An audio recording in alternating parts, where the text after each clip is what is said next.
La présidentielle sénégalaise, organisée le 24 mars 2024 a permis à l'opposant Bassirou Diomaye Faye de l'emporter largement dès le premier tour, avec 54,28% des suffrages, loin devant le candidat du pouvoir, Amadou Ba, 35,79%. Témoin les résultats finaux provisoires annoncés 3 jours après par le président de la Commission nationale de recensement des votes. La Commission nationale de recensement des votes, relevant de la justice, n'a fait que confirmer la tendance qui se dégageait le soir même de ce scrutin dont la participation a été de 61,30%. Une victoire que confirmera à son tour le Conseil constitutionnel. Il y a quelques semaines, personne ne pouvait miser un copec sur ce vainqueur libéré le 14 mars en même temps qu'Ousmane Sonko disqualifié de la présidentielle par le Conseil constitutionnel en janvier. Mais ce candidat choisi par défaut, désigné avec l'assentiment du principal challenger d'Amadou Ba, a su saisir le flambeau qu'on lui transmettait. Les résultats sont là, qui confirment sans embâche à quel point le Sénégal, qualifié à raison de modèle démocratique dans la sous-région, a encore tenu son rang.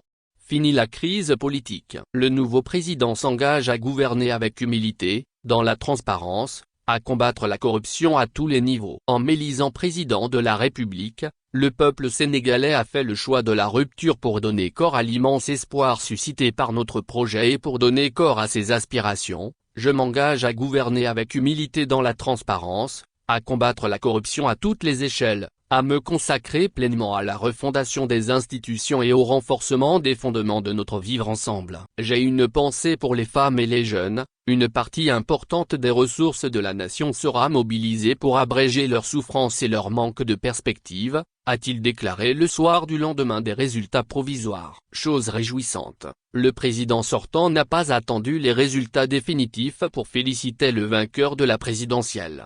Je salue le bon déroulement de l'élection présidentielle du 24 mars 2024 et félicite le vainqueur, M. Bassirou Diomaye Faye, que les tendances donnent gagnant, a écrit le 25 mars Macky Sall sur le réseau social X. Même son de cloche pour le candidat de la coalition présidentielle, Amadou Ba, qui avait plus tôt dans la journée de lundi félicité le gagnant et candidat du parti dissous PASTEF, Patriotes africains du Sénégal pour le travail, l'éthique et la /fraternité, pour sa victoire dès le premier tour, au regard des tendances des résultats de l'élection présidentielle et en attendant la proclamation officielle.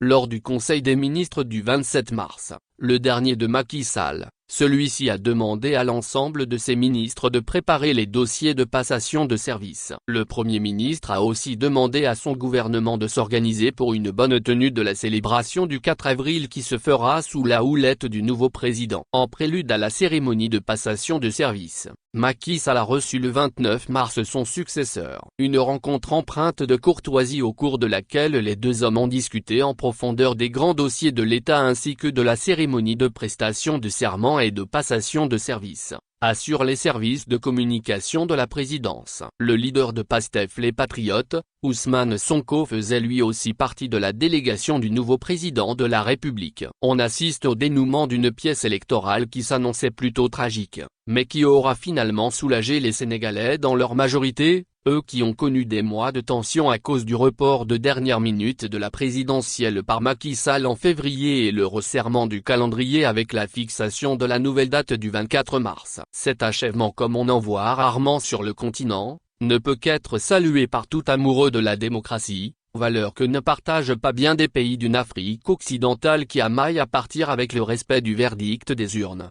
Pendant qu'il y avait au pays de la Teranga des scènes de liesse aussi bien dans la capitale que dans presque toutes les villes le lundi, il se jouait le même jour, à quelques 2216 km de Dakar une partition plutôt tragique aux dépens des Togolais qui eux, se sont réveillés groggy, en apprenant à leur corps défendant que leur pays le Togo est passé d'un régime semi-présidentiel à un régime parlementaire. C'est l'issue de scrutin voté à bulletin secret à 89 voix pour, 1 contre et 1 abstention à l'Assemblée nationale. Désormais, l'exécutif est composé du président de la République qui dispose de pouvoirs symboliques. Il est le garant de l'unité nationale et de la continuité de l'État. Il n'est plus élu par le peuple mais par le Parlement réuni en congrès pour un mandat unique de 6 ans. Ainsi, il n'y aura plus d'élection présidentielle au Togo. Cette modification tout sauf populaire inquiète tellement les citoyens. Quel est devenu le sujet phare de toutes les conversations? De quel droit une assemblée dont le mandat a depuis pris fin prend unilatéralement une décision dont dépend l'avenir des Togolais? Tout cela s'est fait malgré l'article 144 de la Constitution qui dispose qu'aucune procédure de révision ne peut être engagée ou poursuivie en période d'intérim ou de vacances ou lorsqu'il est porté atteinte à l'intégrité du territoire. On n'a pas eu à trop chercher. Ce nouveau coup de force, dont le régime Gnassingbé a le secret, perpétré aux alentours de minuit, ne vise de fait qu'à faire office de Gnassingbé Eyadema des mandats auxquels il n'a plus droit, si ce dernier arrive à son terme. Subscribe Lik en char fort mort.